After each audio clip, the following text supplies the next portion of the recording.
What's up, Rose Slam Johnson here. I'm doing a 5 video series where friends, colleagues, you are invited to send me a voice memo with your business puzzle, question, challenge, whatever's top of mind for you. And I will sit with this beautiful view where occasionally hummingbirds and bald eagles fly by and attempt to answer it for you.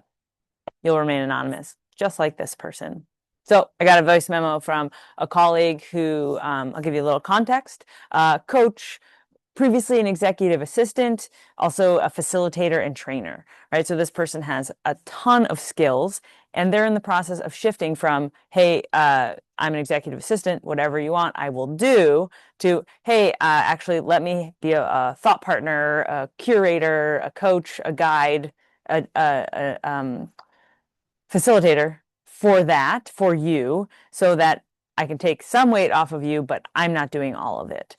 This is a beautiful move to make, and it's challenging because if you were an executive assistant, if you were the doer of work, you know how to do things. You know how to do them so well that describing them to somebody else can sometimes take like 10 times the energy it would take for you to do it yourself. You have to describe it, you have to review it, you have to make sure they did it right. Whew! So you're pivoting. Now, what I'm hearing is a desire to pivot into coaching, advising, consulting, not into managing people who are executive assistants. That's a different video, which we'll probably get to maybe not in this series, but someday I hope we get to talk about it. If you do too, send me the voice memo and I will address that. But let's say here you're pivoting. Your client is still kind of the same person, right? They're the leader, they're the owner, but what you're offering them has changed from, hey, you have too much on your plate, I'll do it, to, hey, you have too much on your plate. Let's talk about why you have too much on your plate. Let's figure out how to get less on your plate. Let's support you, owner, CEO, to develop skills, to delegate, to design, to rethink how you've set this whole thing up, which is really cool. I mean, that's what I do, and I love it because I think CEOs, owners, they're really creative, they're brilliant, they're burnt out, they're overworked, they're distracted, they're overwhelmed. And so creating space for their creative mind to get re-engaged in the work is really powerful. It's really valuable for everybody involved. So,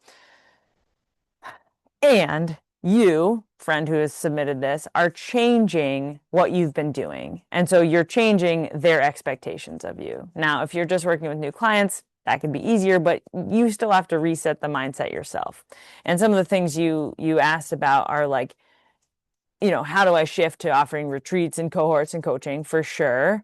And you specifically said, and how do I do that without losing any income? And it's like, well, I think one, you might lose some income. And I think being prepared in any pivot to have some sort of cushion is key, because later in the questioning you go and say, like, what do I do? How do I be creative and take financial risks when I don't have financial stability? And one of the things that I really encourage is to have some sort of cushion for yourself, whether that is a savings account, a part-time job, an agreement with a partner, something where you're like, I know what I can fall back on. I like to think about the circus because I enjoy juggling. I enjoy going to the circus. If you've ever been to a circus, especially when it has acrobats in it, which many circuses do, especially these days, you see folks do these amazing tricks. Like if you think about somebody like spinning in the air multiple times before they land perfectly, we only see the final product and we think, wow, you must have been just doing that since you came out of the womb. Well, they aren't, right? The first time that person practiced that epic of a trick, they had a safety net under them. If you can identify those birds, I'll give you bonus points. I can't, but I'll find out too. I can't yet. They did that trick with a safety net under them because navigating how to do all the perfect movements in your body and not hit the floor is too much. So you have to be able to fall while developing the muscle memory of twisting, or I'm not a gymnast, but you get the idea, right? And so I think I often encourage people to have some sort of safety net. For some people, that's saying, I've got this much in my savings account and I'm taking a portion of that and I'm putting it over here and that's my safety net. Like you don't have to like do anything drastic. If you have some savings, just earmarking what it's for can be a game changer. Sometimes it's getting a part-time job, which is we'll probably make a video on this one too, but that's like finding the part-time job that's going to support you. It's not doing more executive assistant work. I mean, it could be if that's like easy and doable, but it might be something else completely, or it might be something that puts you in front of people that could become clients. It's getting very loud here. I hear a boat going this way, an airplane going that way. Okay, so I do think that financial stability or some sort of clarity around your finances and your runway can make a big impact on your ability to be creative while doing something new or creating something for your people. Because your next question was like, how do I price or design a package that doesn't have proof of effect, right, of impact? And that is an essential part of being a business owner, is that you get to create something that has never existed before because it's coming from you and it's unique to what you offer and you see a gap in the market. So we need your creativity here. That's part of why we find ways so that you're stable and present, or as stable as one can be in these times. So, that's there. And then when we get to the like, how do you create something for the people? I have a bunch of different niching exercises on this channel that I totally recommend. I think getting to know your people is essential.